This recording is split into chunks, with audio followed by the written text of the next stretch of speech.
अस्सलाम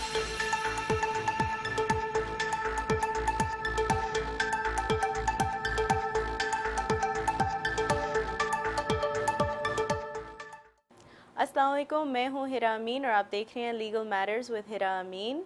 उम्मीद है कि आप सब खैरियत से होंगे। जैसे कि आपको पता है, हर एपिसोड में हम कोई ना कोई इमिग्रेशन लॉ के हवाले से टॉपिक डिस्कस करते हैं। आज हम डिस्कस करेंगे नेचुरलाइजेशन को। नेचुरलाइजेशन उस प्रोसेस को कहते हैं जिसके थ्रू आप जो है ग्रीन कार्ड होल्डर से यूएस सिटीज़न हो जाते हैं। अक्सर लोग समझते हैं कि क्योंकि उनको ग्रीन कार्ड मिल गया, उनको सिटीज़न अप्लाई करने के लिए कोई ज़रूरत नहीं है, क्योंकि वो समझते हैं उनको लीगल स्टेटस मिल गया है और वो समझते हैं कि अब वो महफूज हैं। लेकिन ऐसा नहीं होता। तो जैसे कि आपको अगर असाइलम के थ्रू ग्रीन कार्ड मिला है या H1B के थ्रू ग्रीन कार्ड मिला है या किसी और फैमिली स्पॉन्सरशिप के थ्रू ग्रीन कार्ड मिला, तो फिर आपको दिखाना ज़रूरी है कि 5 सालों से आपके पास ग्रीन कार्ड है। अगर आपका मैरिज केस में आपको ग्रीन कार्ड मिला तो फिर आप 3 साल दिखाएंगे। और 3 साल की जो रिक्वायरमेंट, उसके साथ साथ आपके स्पाउस को भी जो है 3 सालों से कम यूएस सिटीज़न होना ज़रूरी है। तो अगर आप 3 सालों के बेसिस पे करेंगे तो इसका मतलब ये है कि आपको ये भी दिखाना पड़ेगा कि पिछले 3 सालों से आपके जो स्पाउस हैं वो यूएस सिटीज़न है। इसमें कुछ फ़ाइनेंशियल चीज़ें और भी आती हैं। फॉर एग्ज़ाम्पल वो मांगेंगे प्रूफ कि आपने सारे अपने टैक्स रिटर्न्स दिए हैं, तो जो भी आपने टैक्स रिटर्न फ़ाइल किए हैं वो भी आप जो है उनका सबूत भेजेंगे। अगर आपने कोई ओ किए हुए हैं टैक्सेस IRS वालों को, तो फिर वो मांगेंगे जो भी आपकी कम्युनिकेशन थी IRS वालों के साथ, जिसमें आप डिस्कस कर रहे थे कि कैसे पेमेंट्स होंगी। अगर कोई पेमेंट प्लान है तो वो आप दिखाएंगे। तो अगर आप अप टू डेट नहीं है अपने टैक्सेस के साथ, कोई बात नहीं। अगर आपने कोई पेमेंट प्लान भी बनाया हुआ है और आप कोशिश कर रहे हैं उसको पूरा करने की, अपनी जो भी रिक्वायरमेंट्स है टैक्सेस के हवाले से, वो भी सही है।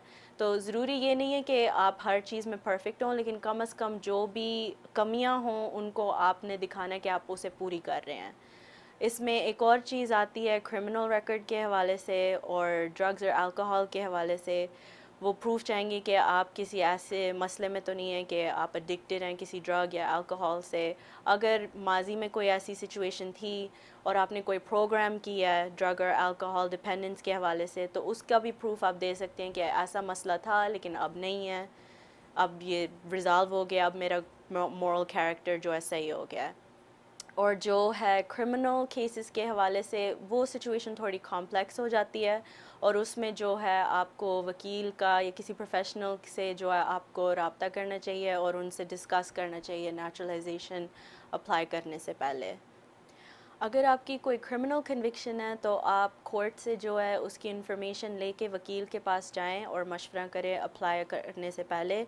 न्यूयॉर्क में जो है सर्टिफिकेट ऑफ डिस्पोजिशन मिल जाती है। कोर्ट की जो क्लर्क होती है उसके पास अगर आप जाएं तो वहाँ से आपको मिल जाएगा।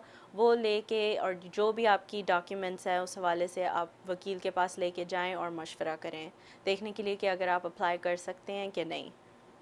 अगर आपकी कोई कन्विक्शन मुल्क से बाहर भी है, उसके भी जो भी रिकॉर्ड्स हैं उस कोर्ट से, वो भी आप लेके जो है वकील से मशवरा कर सकते हैं। तो अगर कन्विक्शंस मुल्क के अंदर हों या मुल्क से बाहर, दोनों जो है आपसे पूछी जाएंगी। तीसरी चीज़ है कि अगर आपकी कोई ट्रैफिक वायलेशन है, फॉर एग्ज़ाम्पल अगर आपको कोई फ़ाइन हुआ है या आपके लाइसेंस के ऊपर कोई पॉइंट्स हैं, तो फिर वो इतना मसला नहीं है, वो आपको एप्लीकेशन में सबमिट करने की डॉक्यूमेंट ज़रूरत नहीं है। लेकिन अगर उससे बड़ी कोई, अगर आपका अरेस्ट हुआ है या पॉइंट्स और $500 फ़ाइन से ज़्यादा कोई आपके ऊपर पेनल्टी लगाई गई है, तो उसकी डॉक्यूमेंट्स जो है नेचुरलाइजेशन की एप्लीकेशन में शामिल की जाएंगी। अगर आपके ख़िलाफ़ कोई छोटी मोटी कन्विक्शंस हैं जैसे ट्रैफिक वायलेशंस या डिसऑर्डरली कांडक्ट, तो आप फिर भी नेचुरलाइजेशन के लिए अप्लाई कर सकते हैं। लेकिन आप ये ज़हन में ज़रूर रखें कि अगर ज़्यादा छोटी मोटी वायलेशंस हो, जैसे रिपीटेड ऑफेंसेस जिसको कहते हैं, दोबारा से, तो कोई इमिग्रेशन ऑफिसर जो है वो कह सकता है कि आपका गुड मॉरल कांडक्ट नहीं है क्योंकि आप बार बार वही गलतियाँ दोबारा कर रहे हैं। तो इसको भी जो है आप ज़हन में रखें। अक्सर लोग ये भी पूछते हैं कि अगर हमें फूड स्टैम्प्स मिल रहे हैं या किसी किस्म के वेलफेयर बेनिफिट्स मिल रहे हैं तो हम क्या नेचुरलाइजेशन के लिए अप्लाई नहीं कर सकते।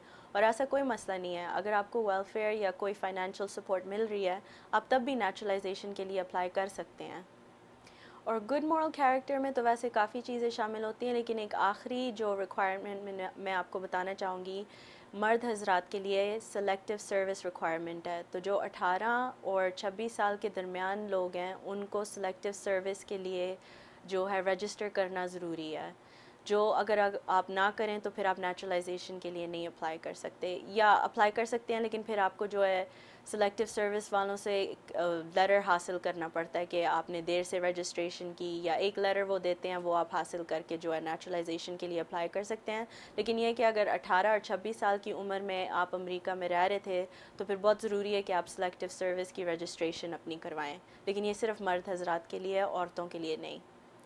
اگلی ریکوائرمنٹ ہے کہ آپ کو یو ایس گورنمنٹ اور ہسٹری کے بارے میں بیسک نالج ہونی چاہیے، لیکن اگر آپ کی عمر 65 سال یا زیادہ ہے اور آپ 20 سالوں سے امریکہ میں رہ رہے ہیں تو پھر آپ کو ذرا آسان سیوکس ایگزام دیا جائے گا۔